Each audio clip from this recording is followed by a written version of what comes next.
Sveiki. Per 1 minutę pristatyti save tai yra didelis iššūkis, kadangi pomėgių turiu daug. Paskutinius 12 metų vadinu save kūrybiniu darbuotoju, vedu įvairius mokymus. Pasipuošiau, kad jūs matytumėt savo veltą bliuskute. Tai irgi vienas iš mano pomėgių. Per paskutiniuosius 3 metus aš atradau žolynų galias ir pasistačiau ant stalo 2 buteliukus.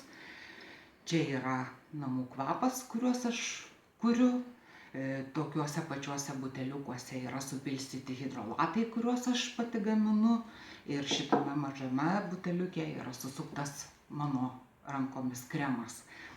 Ir kas pabando tą kremą, paskui neleidžia man sustoti. Ir aš turiu tokią užrašų knygutę, kurioje saugau savo visus grožio receptus.